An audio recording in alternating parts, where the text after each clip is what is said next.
नमस्कार मित्रांनो, जर तुम्ही आता 10वीची परीक्षा दिली असेल आणि तुम्हाला डॉक्टर किंवा इंजिनियर व्हायचे स्वप्न असेल, तर महाराष्ट्र शासनाच्या महाज्योती संस्थेने तुमच्यासाठी एक सुवर्णसंधी आणली आहे. जेईई, नीट आणि एमएचटीसीईटी या परीक्षांच्या तयारीसाठी आता तुम्हाला लाखांनी फी भरण्याची गरज नाही, कारण महाज्योती तुम्हाला देणार आहे मोफत ऑनलाईन प्रशिक्षण आणि सोबतच अभ्यासासाठी एक मोफत टॅबसुद्धा. आजच्या व्हिडिओमध्ये आपण या योजनेची पात्रता, कागदपत्रे आणि अर्ज कसा करायचा याची संपूर्ण माहिती पाहणार आहोत, तर व्हिडिओ शेवटपर्यंत नक्की पहा.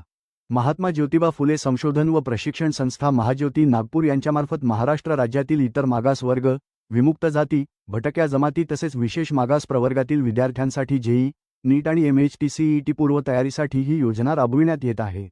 या योजनेअंतर्गत पात्र विद्यार्थ्यांना परीक्षेसाठी पूर्णपणे मोफत ऑनलाईन प्रशिक्षण दिले जाईल आणि अभ्यासाच्या सोयीसाठी महाज्योतीमार्फत मोफत टॅब देखील पुरविण्यात येणार आहे. या सुविधेचा लाभ घेण्यासाठी विद्यार्थ्यांनी 30 मे 2026 पर्यंत महाज्योतीच्या अधिकृत संकेतस्थळावर ऑनलाईन अर्ज करणे आवश्यक आहे. या योजनेचा लाभ घेण्यासाठी काही अटी पूर्ण करणे आवश्यक आहे. महाज्योतीमार्फत राबविण्यात येणाऱ्या जेईई, नीट, एमएचटीसीईटी बॅच 2026 ते 28 मोफत ऑनलाईन प्रशिक्षण योजनेसाठी अर्ज करणारा विद्यार्थी हा प्रामुख्याने महाराष्ट्र राज्याचा रहिवासी असणे अनिवार्य आहे. या योजनेचा लाभ केवळ इतर मागास वर्ग ओबीसी, विमुक्त जाती, भटक्या जमाती व्हीजेएनटी तसेच विशेष मागास प्रवर्ग एसबीसी या प्रवर्गातील विद्यार्थ्यांनाच घेता येईल. तसेच अर्जदार विद्यार्थी हा नॉन क्रिमिलेअर उत्पन्न गटातील असावा. शैक्षणिक पात्रतेचा विचार करता ज्या विद्यार्थ्यांनी सन 2026 मध्ये इयत्ता 10वीची परीक्षा उत्तीर्ण केली आहे आणि इयत्ता 11वीसाठी विज्ञान शाखेत प्रवेश घेतला आहे, तेच विद्यार्थी या प्रशिक्षणासाठी पात्र ठरतील. गुणांच्या अटीनुसार 10वीच्या परीक्षेत ग्रामीण भागातील विद्यार्थ्यांना किमान 60% तर शहरी भागातील विद्यार्थ्यांना किमान 70% गुण असणे आवश्यक आहे. विद्यार्थ्यांची अंतिम निवड ही त्यांच्या 10वीच्या परीक्षेत प्राप्त टक्केवारी, सामाजिक प्रवर्ग आणि समांतर आरक्षणानुसार केली जाईल. याव्यतिरिक्त निवड झालेल्या विद्यार्थ्यांना भविष्यात त्यांनी विज्ञान शाखेत प्रवेश घेतल्याचा पुरावा आणि बोनाफाईड सर्टिफिकेट सादर करणे बंधनकारक राहील. या योजनेचा लाभ घेण्यासाठी अर्जदाराने काही महत्त्वाची कागदपत्रे स्वाक्षांकित करून आणि स्पष्ट दिसतील अशा स्वरूपात स्कॅन करून अपलोड करणे अनिवार्य आहे.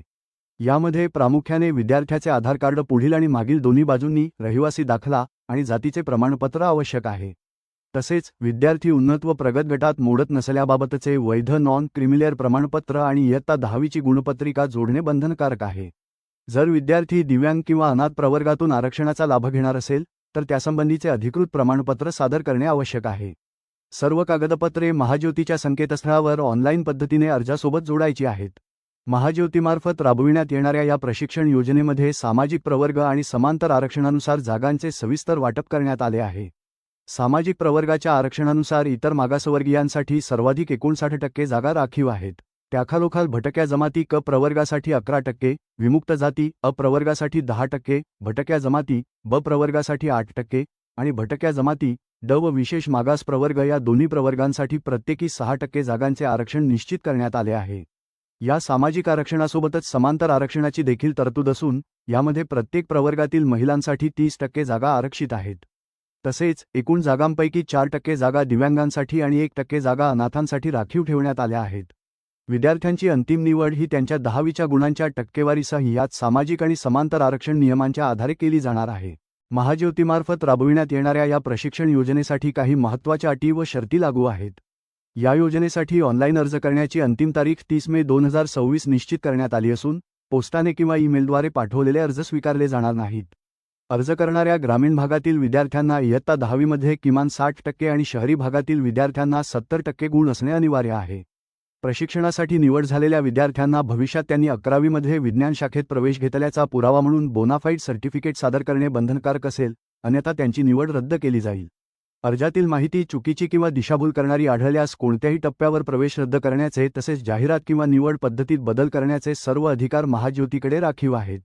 अर्ज भरताना कोणतीही तांत्रिक अडचण आल्यास विद्यार्थ्यांनी महाज्योतीच्या कॉल सेंटरवर संपर्क साधावा. आता फॉर्म कसा भरायचा चला स्क्रीनवरती दाखवतो. तर फॉर्म भरायची लिंक तुम्हाला खाली डिस्क्रिप्शनमध्ये दिलेली आहे. इथे यायचं. इथे आल्यानंतर पहा ॲप्लिकेशन जेईई नीट एमएचटीसीईटी बॅच 2026 ते 28 ट्रेनिंग. इथे परिपत्रक या ऑप्शनवरती क्लिक केल्यानंतर हे सर्व परिपत्रक तुम्हाला भेटेल, PDF भेटेल. सगळी माहिती एकदा यामध्ये वाचून घ्या. त्यानंतर फॉर्म भरण्यासाठी रजिस्ट्रेशन लिंक यावरती क्लिक करायचं आहे. इथे तुम्ही फॉर्म भरण्यासाठी येणार आहात. फॉर्म इथे पहा application form for JEE NEET MHTCET training 2026 ते 28. महात्मा ज्योतिराव फुले संशोधन व प्रशिक्षण संस्था महाज्योती. इथे एंटर मोबाईल नंबर टाकायचा, सबमिट करायचा आहे. OTP घ्यायचा आहे, OTP घेऊन सबमिट करायचं. सबमिट केलं की पुढे येणार आहात. पुढे आल्यानंतर तुम्हाला 3 स्टेपमध्ये हा फॉर्म भरायचा आहे. अप्लाय कोर्स यामध्ये कोणत्याही कोर्सला तुम्ही अप्लाय करू शकता, ज्यामध्ये पर्सनल डिटेल्स भरायचे आहेत, क्वालिफिकेशन डिटेल्स आणि डॉक्युमेंट्स या 3 टप्प्यामध्ये फॉर्म भरायचा आहे. पहिला आहे पर्सनल डिटेल्स. पर्सनल डिटेल्समध्ये पहिला आहे अप्लाय फॉर JEE साठी अप्लाय करताय का, नीट यासाठी अप्लाय करताय का, MST CET तुम्हाला कशामध्ये जास्त स्टडी करायचा आहे त्यानुसार तुम्ही हे सिलेक्ट करू शकता. JEE नीटचा का MST CETचा तर त्यानुसार तुम्ही सिलेक्ट करा. त्यानंतर ॲप्लिकंट फुल नेम, तुमचं विद्यार्थ्याचं नाव, first name, middle name, last name, तुमचं जे काही नाव असेल ते पूर्णपणे इथे टाका. फर्स्ट नेममध्ये फर्स्ट नेम, मिडल नेममध्ये मिडल नेम, लास्ट नेममध्ये आडनाव अशा पद्धतीने व्यवस्थितरित्या टाकून घ्या. स्पेलिंग व्यवस्थित टाका आधार कार्डनुसार. त्यानंतर ॲप्लिकंट फादर नेम, वडिलांचं जे काही तुमचं नाव असेल ते फर्स्ट नेममध्ये टाका. मिडल नेममध्ये इथे मिडल नेम टाका आणि लास्ट नेममध्ये आडनावमध्ये लास्ट नेम टाका. त्यानंतर जेंडर मेल आहे का तुम्ही फिमेल आहे विद्यार्थी ते इथे टाकायचं. त्यानंतर डेट ऑफ बर्थ इथे तुम्हाला उजव्या साईडला येऊन सिलेक्ट करायची आहे. त्यानंतर आर यू फ्रॉम अनाथ असाल तर यस करा, अनाथ नसाल तर नो करा. जर तुम्ही अनाथ असाल तर तुम्हाला संस्थापन जे काही सर्टिफिकेट आहे ते लागणार आहे. अनाथ नसाल तर डायरेक्टली नो करायचं आहे. त्यानंतर आर यू पर्सनल डिसेबिलिटी, अपंग दिव्यांग व्यक्ती असाल तर यस करा. कशामध्ये अपंग ते सिलेक्ट करावं लागेल, नसेल तर नो करा. खाली या. सोशल कॅटेगरी, तुमची कॅटेगरी कोणती, OBC आहे, NTB आहे, NTC, NTD, SBC आहे. जी तुमची कॅटेगरी आहे ती कॅटेगरी सिलेक्ट करा आणि त्याच्या पुढे कास्ट विचारलंय. तुमचे कॅटेगरीनुसार तुमची कोणती कास्ट ती किती नंबरला येते हे इथे तुम्हाला सिलेक्ट करायचं. त्यानंतर इन्कम ग्रुप विचारलाय, नॉन क्रिमिनल गटामध्ये तुम्ही येता का, तर तुमच्याकडे जे काही सर्टिफिकेट क्रिमिनलमध्ये येत असाल, नॉन क्रिमिनल असाल तेथे तुम्ही सिलेक्ट करा. त्यानंतर आधार नंबर विचारला जाईल. तुमचा जो काही आधार नंबर असेल तो इथे टाकायचा आहे. नॅशनॅलिटी आपली इंडियन इथे सिलेक्ट करायचे आहे. त्यानंतर डोमासाईल, तुम्ही कुठे आता राहता तर जिथे तुम्ही राहताय आता किंवा तुमचं डोमासाईल सर्टिफिकेट जिथलं आहे ते जिल्हा सिलेक्ट करा. त्यानंतर रेसिडेंट टाईप, तुम्ही रुरल भागात का अर्बन भागात राहता, अर्बन म्हणजे शहरी, रुरल म्हणजे ग्रामीण, तर ज्या भागामध्ये तुम्ही राहताय ते इथे सिलेक्ट करा. त्यानंतर जिल्हा, तुम्ही ज्या जिल्ह्यामध्ये राहताय ते इथे सिलेक्ट करा. त्यानंतर तुमचा तालुका सिलेक्ट करा ज्या तालुक्यामध्ये तुम्ही राहताय. त्यानंतर गावाचं नाव विलेज सिटीमध्ये टाका. घर नंबर असेल तर घर नंबर टाका किंवा वार्ड नंबर असेल, बिल्डिंग वगैरे, रोड, पिनकोड सगळी बेसिक माहिती टाकून खाली या.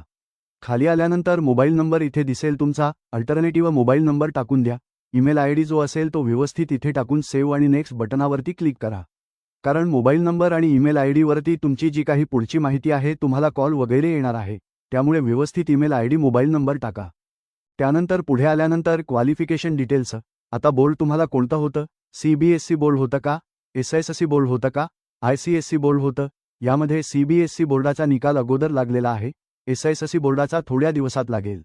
इयर ऑफ पासिंग सिलेक्ट करा 2026. टोटल मार्क्स कितीपैकी, तुमचे टोटल कितीपैकी की तुम्हाला किती पडले ते टाकायचे. टोटल मार्क्स किती आणि मार्क्स ऑबटेनमध्ये किती पडले ते टाकायचे. पर्सेंटेज ऑटोमॅटिकली कॅल्क्युलेट इथे होऊन जाईल. त्यानंतर खाली तुम्हाला सेव्ह अँड नेक्स्ट बटनावरती क्लिक करायचं आहे. तर इथे सगळी माहिती भरून घेऊयात. जे काही CBSE SSC बोर्ड व्यवस्थित सिलेक्ट करा किंवा ICSE यानुसार तुम्हाला सेव्ह नेक्स्ट करायचं. सेव्ह नेक्स्ट केल्यानंतर तुम्हाला इथे पाहू शकता पुढे शेवटची स्टेप ते म्हणजे डॉक्युमेंट अपलोड करण्यासाठी. आता सेव्ह नेक्स्ट करूयात. डॉक्युमेंट अपलोड करण्यासाठी तिसरी स्टेप आहे, ज्यामध्ये तुम्हाला एक डॉक्युमेंट सांगतो काय अपलोड करायचं. 200 KB आतमध्ये अपलोड करायचं आहे. पहिला आहे पासपोर्ट साईज फोटो. 200 KB आतमध्ये JPG फोटो वगैरे काढून तुम्ही डायरेक्टली अपलोड करू शकता. दुसरा आहे सिग्नेचर. 200 KB आतमध्ये सगळे डॉक्युमेंट 200 KB आतमध्ये अपलोड करायचेत. आणि पुढे अपलोड इमेज वरती क्लिक करायचं. चूज फाईल वरती क्लिक करायचं आणि अपलोड इमेज करायचं. चूज फाईल वरती क्लिक करून डॉक्युमेंट घ्यायचं, अपलोड इमेज वरती क्लिक करायचं. अशा पद्धतीने एक डॉक्युमेंट घ्यायचे. तशा अपलोड तुम्हाला इथे झालेले दिसतील उजव्या साईडला. त्यानंतर इथे पहा कॅन्डिडेट स्टुडंट आधार कार्ड इथे अपलोड करायचं. फोटो झाला, सिग्नेचर झाला. आता आधार कार्डवरती क्लिक करून अपलोड इमेज वरती क्लिक करायचं. कास्ट सर्टिफिकेट अपलोड करायचं आहे. जर अनाथ नॉट कंपल्सरी फॉर ऑर्फन म्हणजे अनाथ विद्यार्थी असेल तर त्यांना कास्ट सर्टिफिकेटची गरज नाही, पण बाकीचे सर्व विद्यार्थ्यांना कास्ट सर्टिफिकेट इथे लागणार आहे. वरती क्लिक करून अपलोड करा. Non criminal certificate not compulsory for अनाथ जे असतील त्यांच्यासाठी कंपल्सरी नाही आहे, पण बाकीच्या सर्वांना valid non criminal certificate upload करणं गरजेचं आहे.